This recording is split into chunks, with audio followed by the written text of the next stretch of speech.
Okay, now we're going to do the assignment, and it's on polynomials. We've already seen polynomials over the last couple of years. The first polynomial was called the linear function. The linear function has a degree of 1. We learnt it as mx plus c. It's called degree 1 because it's the highest power of x. That's really x to the 1. That's polynomial of degree 1. Polynomial of degree 2 would be called a quadratic, and that would be something like ax squared plus bx plus c.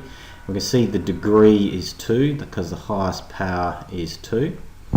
A third degree polynomial would be called a cubic, and that's something like this. So that could be ax cubed plus bx squared plus cx plus a constant term d.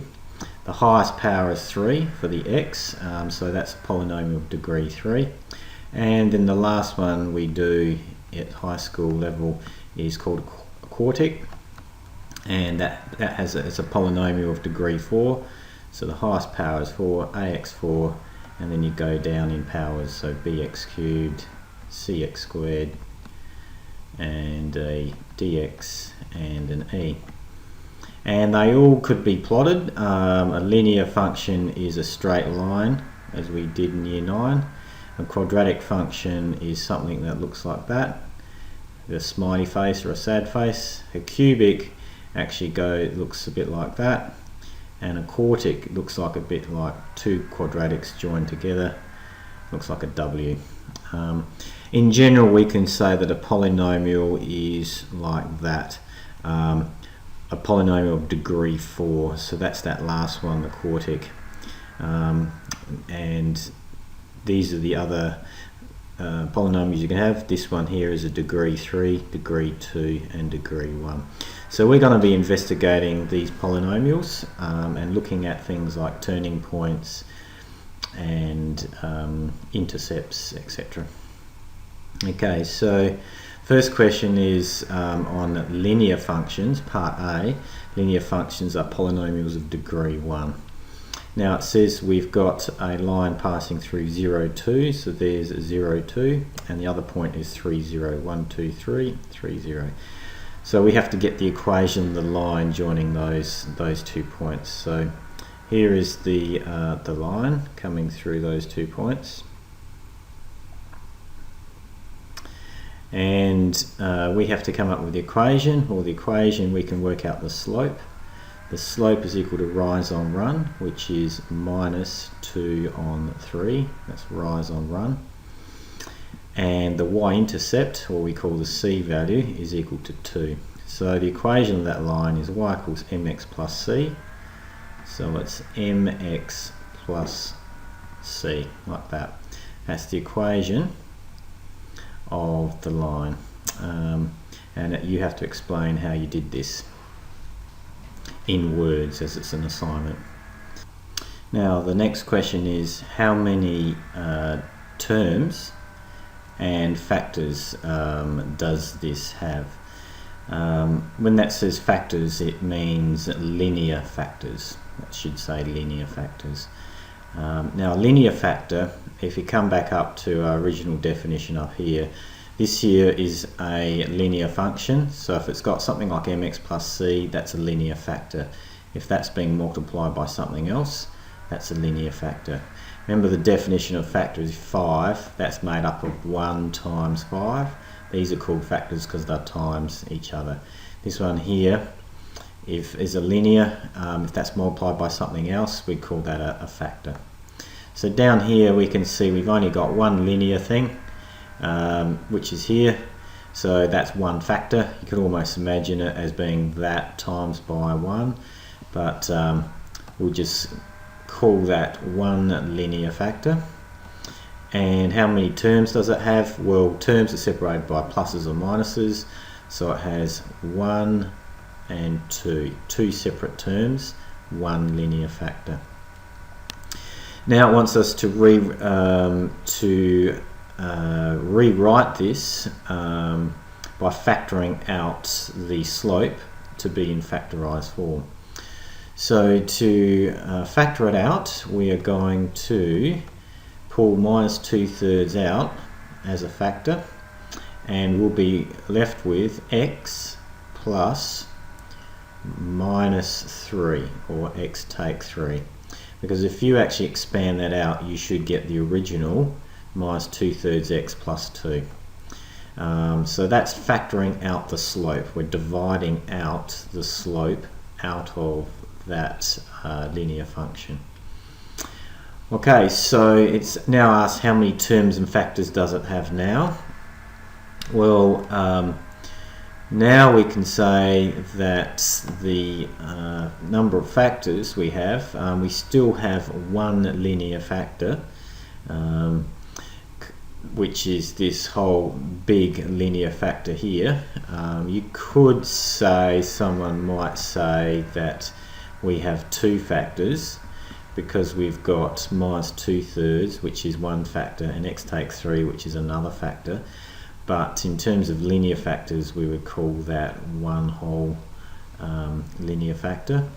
If it's asking for the number of terms, because this is grouped together as one, and this is one, and are multiplied, then it's just one term.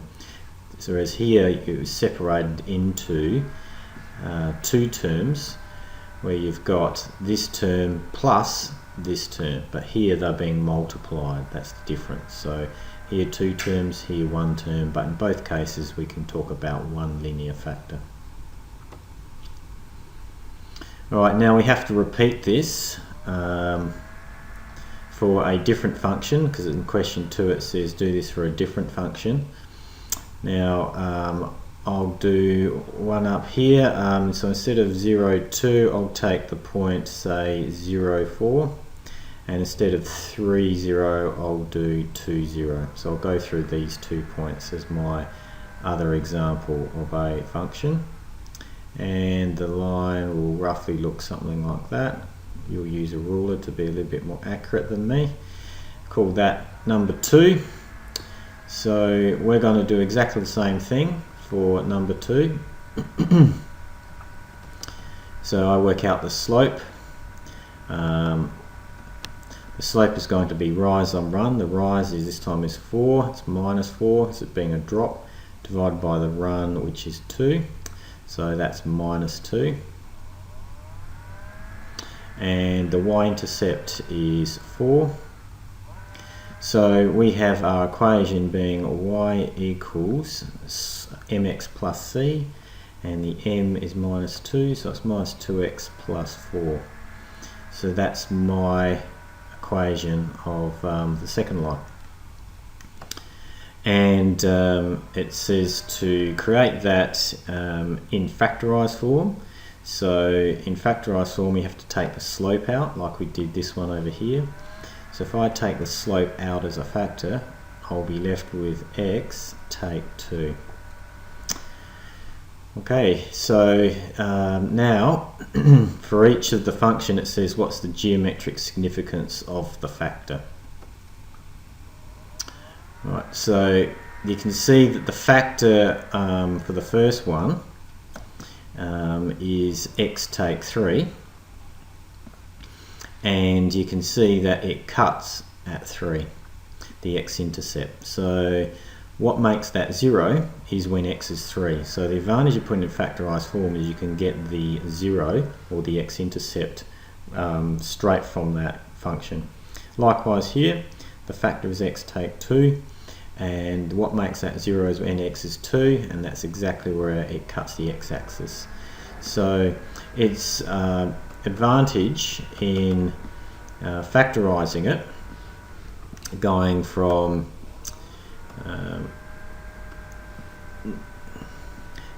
here to here, is that we can get the x-intercept, and going from there to there we get the x-intercept.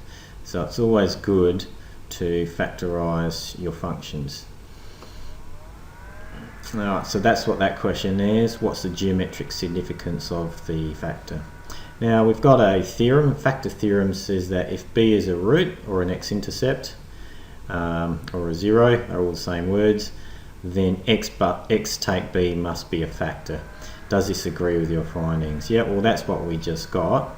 So up here, x take b, like here this is x take b, x take b, that means b, which is the 3, that was the root, or b, which is 2, that was the root being x-intercept. So the factor theorem does apply in this case. In general, how many roots do linear functions have? So these both had 1 each. So this cut once, and next question, how many factors do they have? They both have 1 linear factor. How many turning points? None of them turn, turning point being something either like that or like that. They're called turning points, but these are straight line graphs, so they have no turning points. How many inflections? An inflection is something that goes from a concave to a convex, something like that point there. Clearly these don't have any then. How many possible directions of travel? Well, it's either going straight up or straight down, so they don't change. There's only one direction of travel, totally increasing or totally decreasing. Okay, so that's part A done, looking at just the linear functions. Okay, so which is the polynomial of degree 1, y equals mx plus c. And part B is now going to look at quadratic functions, which is a polynomial of degree 2. And we're going to build a quadratic by looking at 2 linear functions. And it's pretty easy to see why it's made up of 2 linear functions, because you learnt in year 10 that a quadratic could be made up of 2 brackets like this using foiling, and that just looks like a linear mx plus c, and that's another linear mx plus 3. So x plus 2, x plus 3. So 2 linears multiplied together will actually give us a quadratic. Now, to build our quadratic, we need to use our 2 linear functions. It says to sketch the graph of the function we think we obtained from the 2 linear expressions by the product of your 2 linear expressions in part A. We're not meant to multiply the 2, we just estimate it for now by inspecting the values. So we're going to put our 2 graphs in. We're all going to be different because you should choose different graphs, so you're unique. You're not the same as any other student, but we'll all have this same first one because we all have y equals minus 2/3 x plus 2, but we all have a different second one. Now mine that I used was minus 2x plus 4, but you'll have a different one to that. Now what you have to do is plot them like that and then estimate what you think would happen when you multiply them together. If you look at, you could actually set up a table of values. So if I had, first of all, I'm going to make up the x values. I'm just going to do, so I'll put in 1 negative, minus 1, 0, 1, 2, 3, 4. And here I'm going to do y1, and that's this one here, y1. And then I'm going to do y2 here. So to fill out these values, we just substitute the x values into the y values, into the y function. So if it's minus 1, I'm going to sub it into y1. So if I put minus 1 in here, it'll be minus 2 times minus 1, which is positive 2. Positive 2 plus 4 is 6. If I put 0 in there, minus 2 times 0 is 0. 0 plus 4 is 4. If I put 1 in, 1 times 2 is minus 2, plus 4 is 2. Put 2 in, you get minus 4 plus 4, you get 0. And put 3 in, minus 6 plus 4, minus 2, and put 4 in, minus 8 plus 4, minus 4. And you can see all those points actually fit onto that graph. So minus 1, 6 is, there's minus 1, and you go up 6. So that point, minus 1, 6 lies on the line. 0, 4 lies on the line. 1, 2 lies there. and all those points all the way down to 1, 2, 3, 1, 2, 3, 4, all the way down to there, 4 minus 4 lies on that line. You could do the same with y2, this one here. If we put in -1, we'll have 2/3 plus 2, so we have 2 2/3 for -1, so that's 2 2/3, that's that point there. We put in 0, we'll have that times 0 plus 2, so it cuts at 2. We put in 1 times that minus 2/3 plus 2, so that'll be 1 1/3, which is there. And you can get all the points lined up. Now we want to estimate what happens when we multiply them, in other words y3, because this will actually be our quadratic. We have to multiply the two functions together. So finishing off the y2, when you put 1 in there, we end up with 1 1/3. If you put 2 into there, you have minus 4/3 plus 2, which is minus 1 1/3 plus 2, which is 2/3, etc. Now we don't have to go to this detail because it's, especially when you get in these fractions, I mean the easiest one would be to see this one here where we've got 4 times 2, we know that's going to be 8. So when x is 0, we should get 1, 2, 3, 4, 5, 6, 7, 8. We should get that value there. That's the multiplication of the two. We can see with this one here, 0 times by 2/3 will give 0. So that's when x is 2, that's this point here. I'll do these in a different color. So I'll put these black. So this is the final y3 value. So we just did 8, we did 0. We can easily see that y2 also has a 0 at 3. So when you multiply them two together, you'll get 0. So we have another point there. Now let's just guess from the graph rather than using numbers. We could actually say, for example, this one here is roughly about 3. And this one here is roughly about 6. So 6 3s are 18. So we've got to go up 18. So that's 1, 2, 3, 4, 5, 6, 7, 8, and then another 10. 1, 2, 3, 4, 5, 6, 7, 8, 9, 10. So it's up there. So we've got that point, and so if we start joining them up, we can see that we're going to get a quadratic. So it comes down through here, and then it turns, and then it goes back up. Now to prove that it goes back up, if you got, for example, extended this line, that point times by that point, because they're both negatives, that's like a -1. That one there is like 1, 2, 3, 4. Minus 1 times minus 4 is positive 4. So that's 1, 2, 3, 4. That's actually up at that point there. So you can see if you did that and joined up all the points, you would actually end up with a quadratic. That's actually just estimating what we think the quadratic would look like by multiplying those two linear functions. Okay, so that's what that first part says. It says just guess or estimate it for now, just by looking at the graphs. You don't have to do this table, because that's getting this table method, that's getting a little bit too detailed. Just by looking at the graph you can do it. Then part 2, it says now multiply the two functions algebraically. We're going to do it a lot more accurately now, and express the functions in 3 ways. So to multiply them algebraically, we write the two functions down and work that out.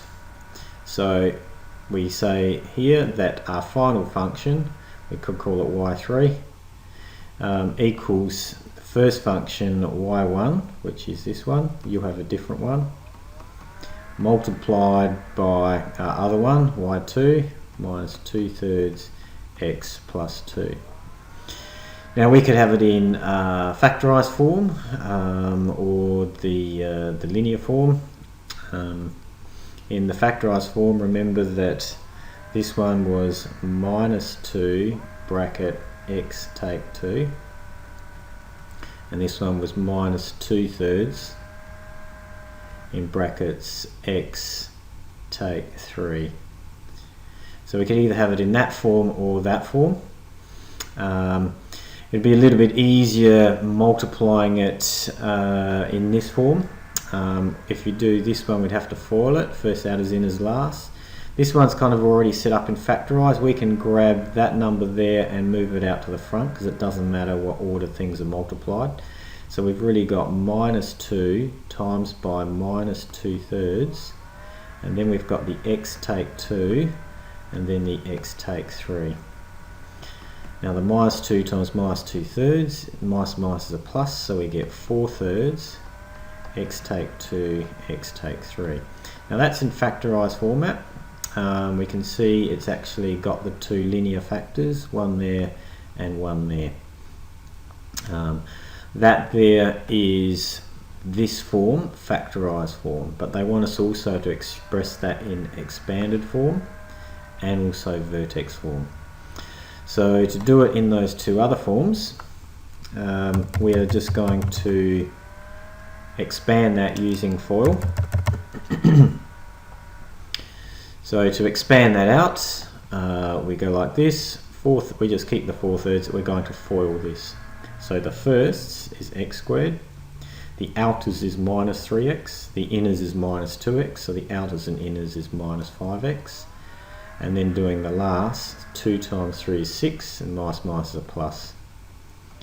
Okay, so that now is in expanded form.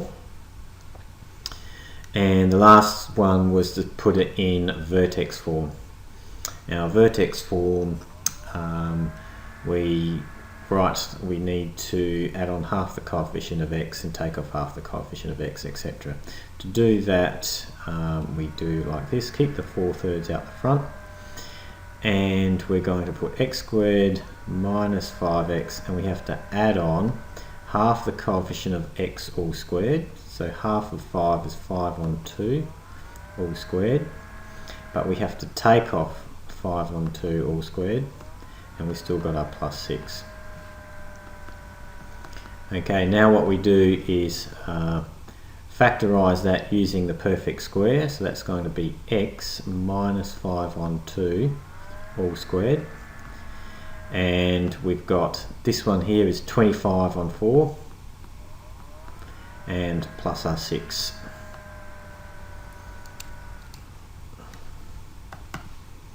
And all we do now is collect, just simplify that, collecting like terms.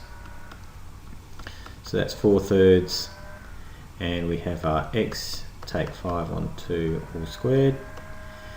And to combine that, we're going to use fractions, so 25 on 4, we're going to have 6 is really 24 on 4.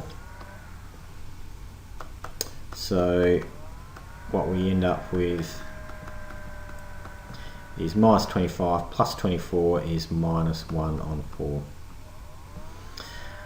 Okay, so that now is in vertex form, where the vertex can be read off these values. I'll just rearrange it slightly into vertex, more like vertex form. I'll just write down the general form to compare it with. Vertex form is a x take h all squared plus k. Now at the moment our a value is being multiplied by the whole thing, but in this it's only being multiplied by this bracket. So we're going to multiply the 4/3 through the whole thing, so that'll be 4/3 times by this bracket, and then minus 4/3 times by this bracket. So 4/3 has to get multiplied through by both terms. And now we've got it in the vertex form. So the a is the 4/3, the h is the 5 on 2, and the k this time is that times that's going to be a third. So we can say that the vertex is 5 on 2 comma minus a third. And if we look at our graph, it looks like that. The vertex is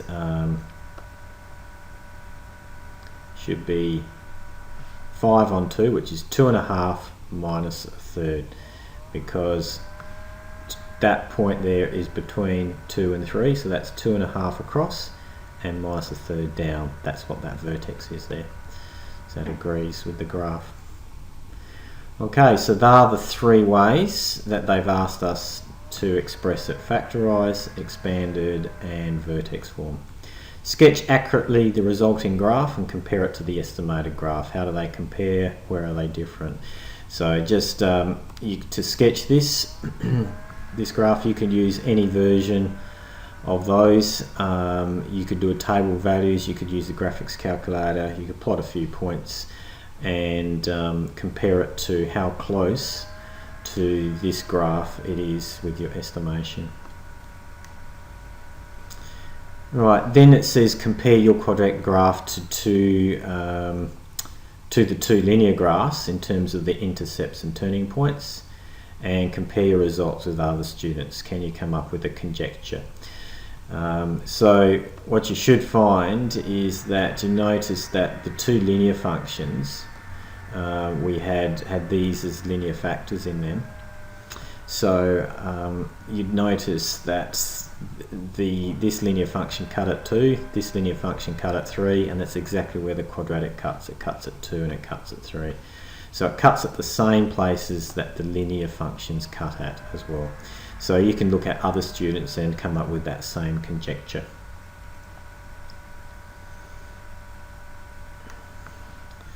Okay, can you prove your conjecture algebraically?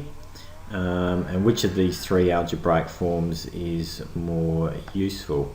So this one here will give you the vertex form.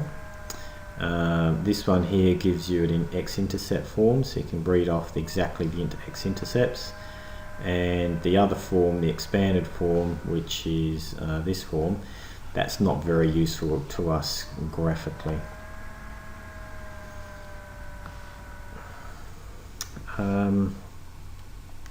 To prove it algebraically, instead of using numbers, you could use letters like x take A, x take B. Create side-by-side sign diagrams for the two linear functions and the quadratic function. By referring to the sign diagrams, explain why the quadratic is shaped the way it is. Okay, so to do that, I'll put the sign diagrams over here on the right hand side. Now, sign diagram, you need to put down the x-intercepts first. So first of all, we have for the y1, it cuts at 2, and the graph is positive on the left, and after past 2 on the right, it turns into negative. If we're to draw, that was y1, if we're to draw y2, then we can see that the line cuts at 3, and to the left it's positive, and to the right it is negative. Now if you do y3, which is the multiplication of these two, but it's that quadratic sitting there, that actually has two x-intercepts, one's at 2 and one's at 3. The bit in between is underneath, so it has a negative y value, and to the left of that it's positive, and to the right of that it's positive. Now we can see why this shape is the way it is, because if you look at when you multiply this region, let me just put in, divide the two regions up, so this here is the 2 and this here is 3. We can see that this region's positive, this region's positive. Positive times a positive is going to be a positive. This here is a negative, this here is a positive. Minus times a plus is a minus. This here is a negative. Negative times a negative is a positive. So that matches up with the sign diagram. Now you explain all this in words, being an assignment. And you can continue on, that's just the start of it, A similar sort of thing, part 2 for special functions. Just try and do the same method there, and then extends it to ask if you can extend to cubic functions, and then to fill out that table, looking at all the different polynomials, how many factors, how many roots, etc. Okay, so have fun.